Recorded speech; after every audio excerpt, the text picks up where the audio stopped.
El módulo del que hablaremos el día de hoy se denomina medición de variables eléctricas y electrónicas. Iniciaremos en la unidad 1, manejo de instrumentos y equipos de medición de variables. El docente que lo imparte es el ingeniero Ramón de Jesús Flores Lechuga. El resultado de aprendizaje para este módulo nos dice: maneja instrumentos y equipos básicos de medición de variables eléctricas y electrónicas, considerando las recomendaciones técnicas del fabricante. Eso quiere decir que debemos fortalecer los cimientos que deben llevar los chicos, porque cuando llevan semestres más avanzados, si ellos no saben utilizar muy bien estos instrumentos, pueden llegar a dañarlos, pero algo que es peor, que ellos se pueden lastimar si no hacen el uso correcto de esos instrumentos al realizar alguna medición ya de alto voltaje. Y bueno, por consiguiente llevamos el objetivo principal. Este objetivo nos dice que manejará instrumentos y equipos de medición de variables eléctricas, electrónicas, presentes en los sistemas y equipos con los que se interactúa, considerando sus principios de funcionamiento.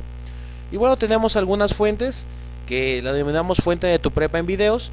Son 2 ligas donde se pueden apoyar, ¿sí? Eso están en YouTube y bueno, pueden ser de gran apoyo en caso de que ellos quieran indagar, investigar más allá de lo que es este video.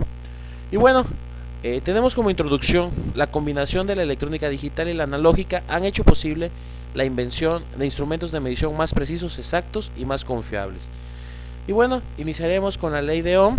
¿Sí? Nos dice que es la ley física propuesta por el físico alemán Georg Simon Ohm en 1787 a 1854, que relaciona la intensidad de la corriente eléctrica que atraviesa un conductor con el voltaje entre los extremos del conductor, así como su resistencia. Y bueno, nos adentramos un poco más y encontramos una de las fórmulas que es la más utilizada dentro de la electrónica, fundamental y básica, que nos va a resolver muchos problemas. Y esta fórmula nos dice que la intensidad de la corriente es directamente proporcional a la diferencia de potencial e inversamente proporcional a la resistencia eléctrica que dicho conductor opone al paso de la corriente. Y bueno, aquí podemos ver un poco de esta fórmula. Bueno, esta fórmula, aquí podemos ver qué significa cada una de sus letras. Y dice: esta ley puede expresarse en la siguiente ecuación. Podemos ver I, intensidad de la corriente; V, diferencia de potencial, voltaje; R, resistencia eléctrica. Y aquí podemos ver cómo se representará esta fórmula. Para utilizar esta forma y ser más explícito, realizaremos el siguiente problema, que nos dice: un calefactor eléctrico que trabaja en 120 voltios está formado por 2 resistencias de 30 ohms. Las resistencias se pueden conectar en serie o en paralelo. Determinar la corriente total de los 2 circuitos. Bueno, a continuación tenemos 2 circuitos que vamos a poder resolver y entender. Primero que nada, tenemos el circuito serie. ¿Qué características tiene un circuito serie? Hay que recordar que el circuito serie nos dice que la corriente que circula a través de él va a ser el mismo para todas las resistencias, y que la suma de los voltajes en cada una de sus resistencias va a ser equivalente al voltaje total. Ahora nos fijaremos en el circuito en paralelo. Como se puede ver, el circuito paralelo tiene 2 características muy diferentes a lo que marca el circuito serie. En este caso nos marca que el voltaje de entrada va a ser igual al voltaje que exista en cada una de las resistencias. Esto quiere decir que tanto esta resistencia de 30 ohms como esta va a tener un voltaje idéntico al de la entrada. ¿Qué diferencia tiene? Bueno, de que las corrientes que circulen a través de estas resistencias, la suma de ellas va a ser equivalente a la corriente total. Y bueno, tenemos aquí el primer ejercicio, que es el circuito serie, y podemos ver, vamos a identificar nuestro voltaje total, que son 120 volts, y el valor de cada una de las resistencias, R1 y R2. Aplicamos la fórmula de la resistencia total, que nos dice que R1 más R2, ¿sí? En este caso tenemos 30 más 30 van a ser equivalente a 60 ohms.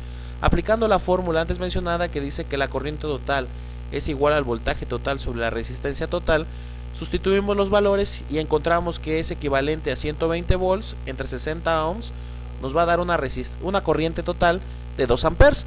Y bueno, aquí podemos obtener y podemos decir que nuestro circuito está terminado.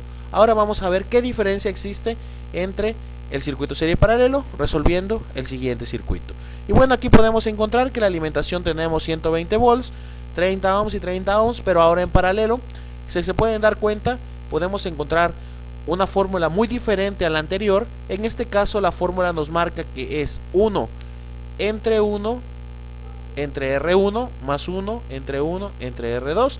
Y bueno, al sustituir tenemos que este valor se va a transferir de este lado a este lado, que son 30 ohms más 30 ohms. Sacamos primero la división de la R1 y nos da 0.0333 más 0.0333 y nos da una resistencia total de 15 ohms.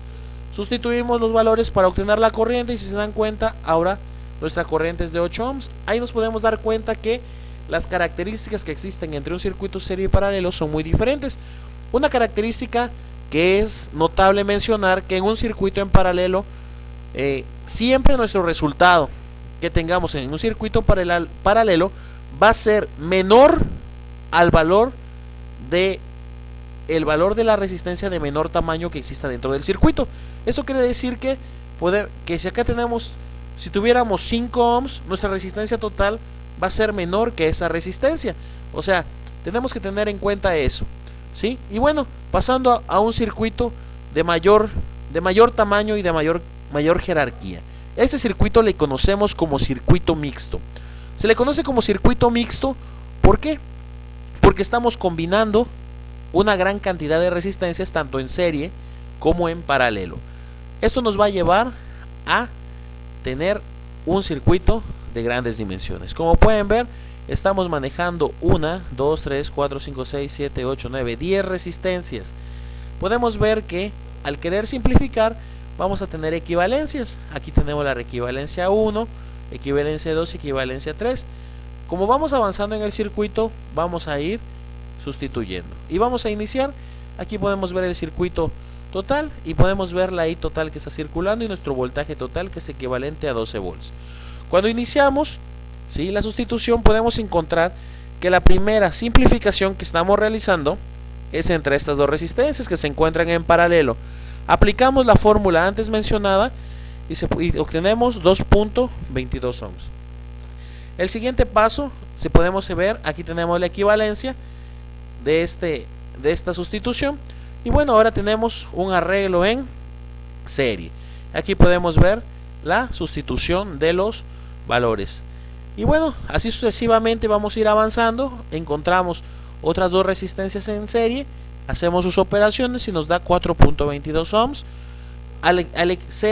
Al combinar estas dos resistencias, esta se vuelve una. Tenemos tres resistencias en paralelo, aplicamos la fórmula de un circuito en paralelo y nos da 1.53 ohms. Al hacer esto nos queda equivalencia a una resistencia. Y bueno, ahora encontramos que tenemos dos resistencias en paralelo que nos va a dar 1.2 ohms y al final vamos a obtener nuestra resistencia total, que fue equivalente a 4.73 ohms. Así sucesivamente vamos a ir resolviendo una serie de ejercicios. Aquí tenemos unos ejercicios que dice: ejercicio, resolver los siguientes ejercicios aplicando la ley de Ohm en los diferentes circuitos, serie, paralelo y mixto. Aquí tenemos el primer circuito, que es el circuito serie, el circuito paralelo para que ustedes resuelvan, y el circuito mixto.